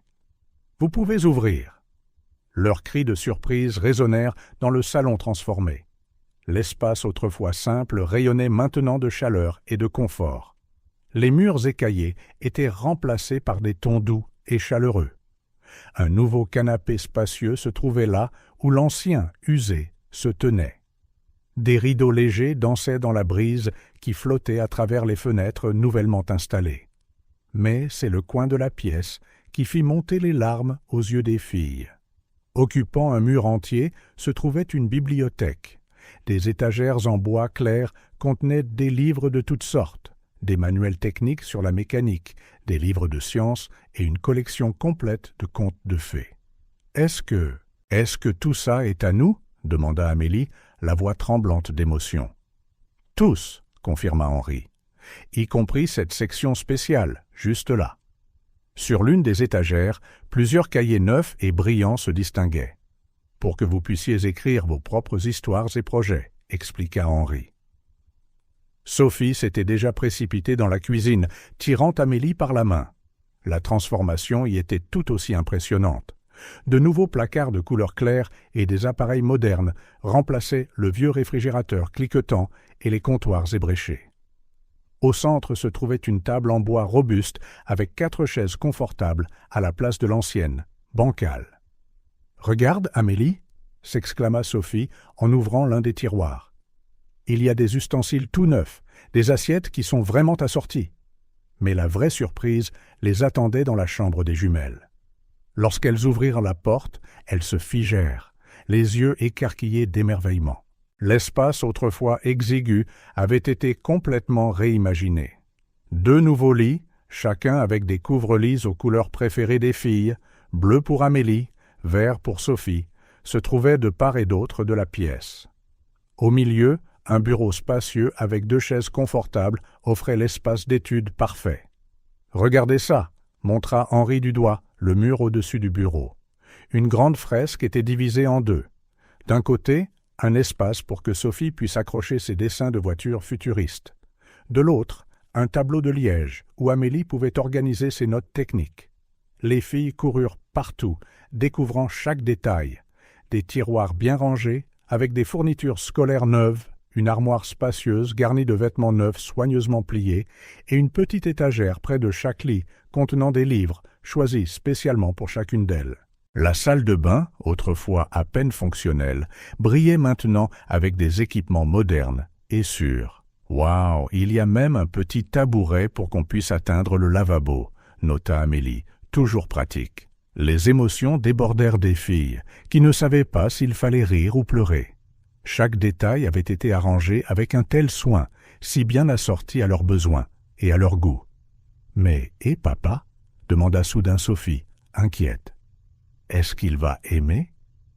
Comme en réponse à sa question, ils entendirent la voix de Jean depuis le salon.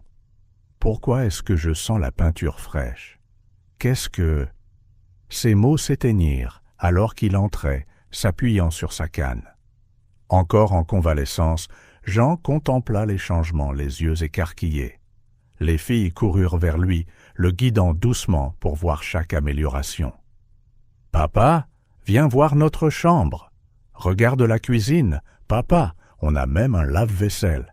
Et la bibliothèque, regarde tous ces livres. » Se déplaçant lentement, Jean toucha chaque nouvelle surface, comme s'il ne pouvait pas croire que c'était réel.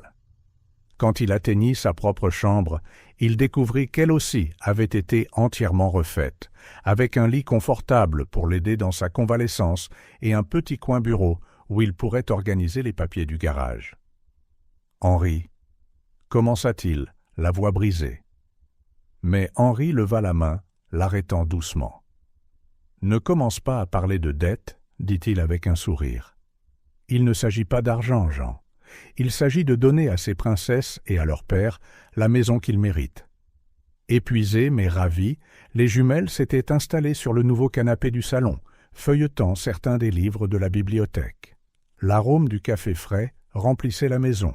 Madame Dubois, qui avait aidé aux finitions, avait laissé la cafetière prête pour sa première utilisation. « Tu vois, Jean, » dit Henri en regardant ses filles, « j'ai toujours voulu leur donner quelque chose de mieux. »« Mais tu l'as fait, » l'interrompit Henri. « Tu leur as donné de l'amour, une éducation, des valeurs solides. J'ai juste aidé avec la partie matérielle. Cette nuit-là, pour la première fois depuis longtemps, la famille dormit dans des lits confortables, dans des chambres accueillantes, dans une maison qui reflétait enfin à l'extérieur tout l'amour qui avait toujours existé à l'intérieur. » Les derniers mots avant de s'endormir vinrent de Sophie, sa voix déjà lourde de sommeil. « Papa, maintenant nous avons une maison qui ressemble à celle d'une princesse. Mais tu sais ce qui est encore mieux? Qu'est-ce que c'est, ma chérie? Nous sommes toujours la même famille qu'avant. Seulement, maintenant, nous avons plus de livres à lire. » Jean sourit dans l'obscurité, des larmes silencieuses de gratitude humidifiant son nouvel oreiller. Dehors, la lune illuminait la maison rénovée, où une famille extraordinaire commençait un nouveau chapitre de son histoire. Le temps a une façon particulière de changer les choses. 2 ans s'étaient écoulés depuis la rénovation du garage et de la maison, et les différences étaient évidentes dans chaque détail.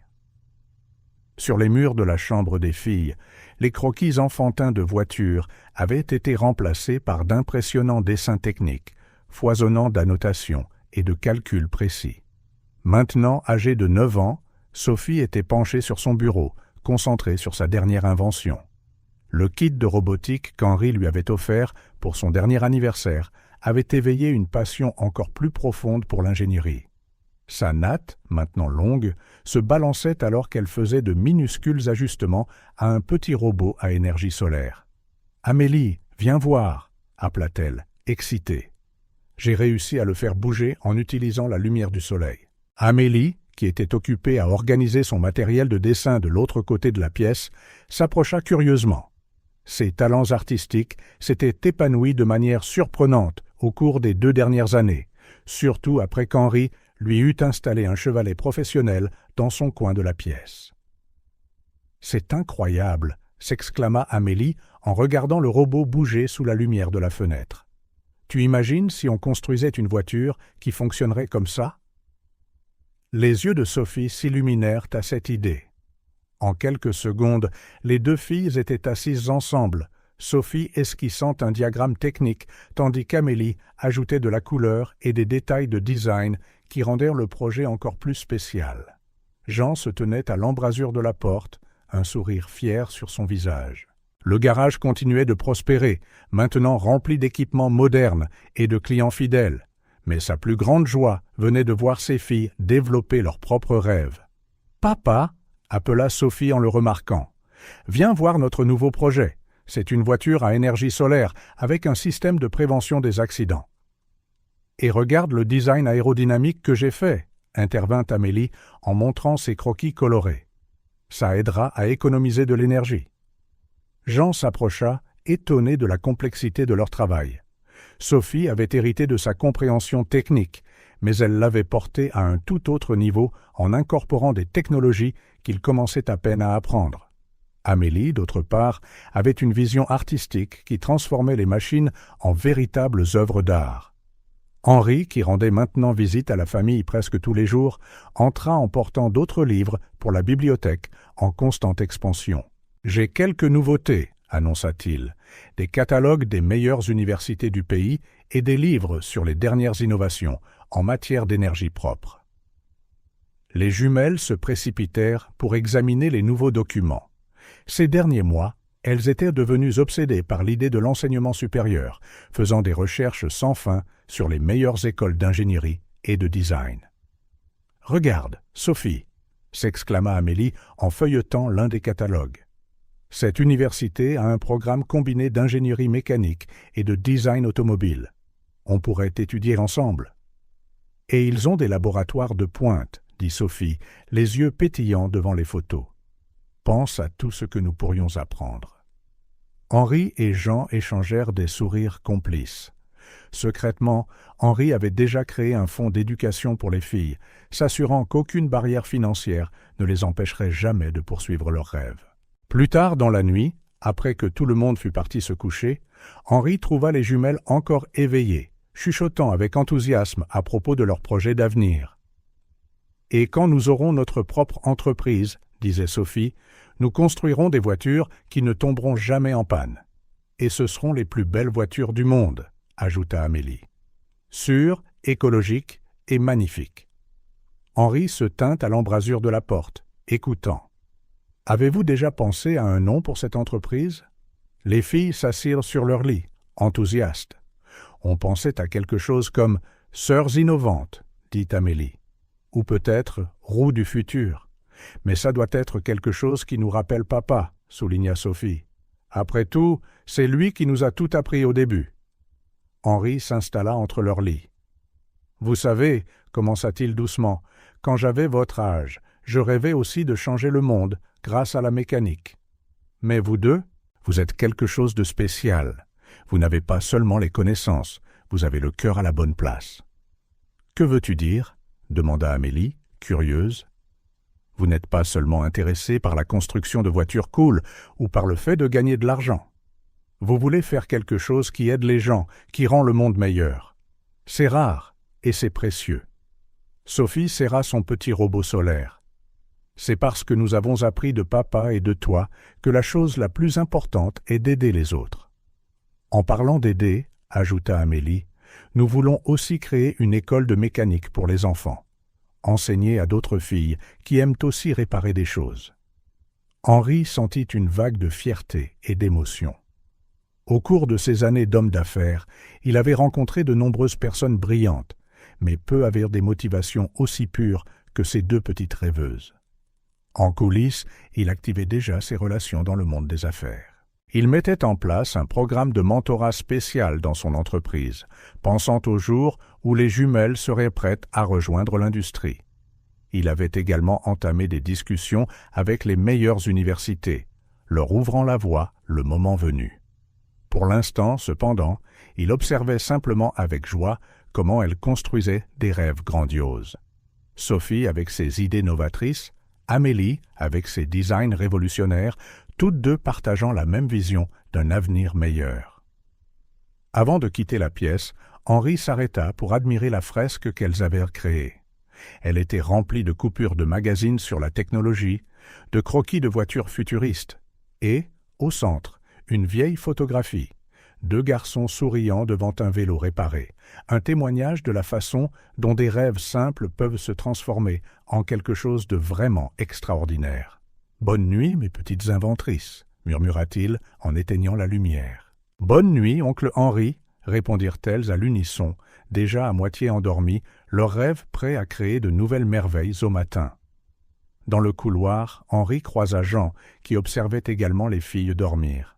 « Elles vont vraiment y arriver, n'est-ce pas ?» demanda Jean, sa voix un mélange de fierté et d'inquiétude. Henri sourit, posant une main rassurante sur l'épaule de son ami. « Je n'en ai aucun doute, et nous serons là pour assister à chaque étape de la réalisation de leur histoire.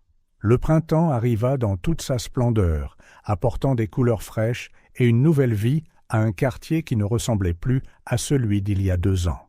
Les rues autrefois négligées arboraient maintenant des arbres en fleurs et des trottoirs bien entretenus. Ce qui était un terrain vague avait été transformé en un petit parc communautaire où les enfants jouaient sous le regard attentif des voisins.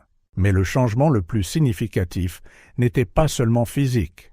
C'était quelque chose de plus profond, un sentiment d'espoir, de possibilité, de rêve qui semblait autrefois impossible, mais qui se sentait maintenant à portée de main. Au centre de tout cela, comme un phare brillant, se tenait la maison des petites mécaniciennes. Ce qui avait été une humble demeure était maintenant un lieu de rassemblement pour les enfants et les adolescents du quartier. Dans le salon accueillant, la bibliothèque qu'Henri avait installée était toujours remplie de jeunes lecteurs avides, affamés de connaissances.